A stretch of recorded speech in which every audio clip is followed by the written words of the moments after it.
এই যে দেখো এগুলো কি, এইটা হচ্ছে রাহাদের ঈদ সালামের ডালা। তো রাহাদের মুখ থেকে শুনি সে এগুলো পেয়ে কেমন খুশি হয়েছে বলো তো।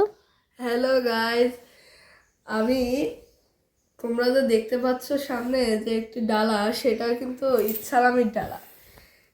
আর এখানে যেগুলো টাকা রয়েছে সবগুলোই কিন্তু ইচ্ছারামি।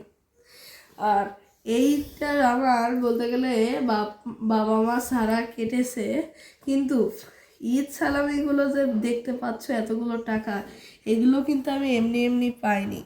এগুলো পেতে আমার বহুত কষ্ট হয়েছে, অনেক পরিশ্রম করতে হয়েছে, মানে কথা বলতে বলতে ঘেমে যাচ্ছি তাও তারা দেয় না, অনেক কষ্টে তারপরে দিছে। এরপরে তো আস্তে আস্তে নিয়ে নিয়ে এই যে আজকে এই টাকাগুলো উঠছে। আচ্ছা, তোমাকে সর্বপ্রথম কে সালামি দিয়েছে? আমার দাদি। দাদি কোনটা দিয়েছে? দাদি দিয়েছে আমাকে এই যে এই 100 টাকাটা। ও আচ্ছা, তারপরে এইটা কে দিছে সৈদির টাকা? এইটা আমার ফুফাজি দিছে। আচ্ছা, তারপরে কে কোনটা দিছে?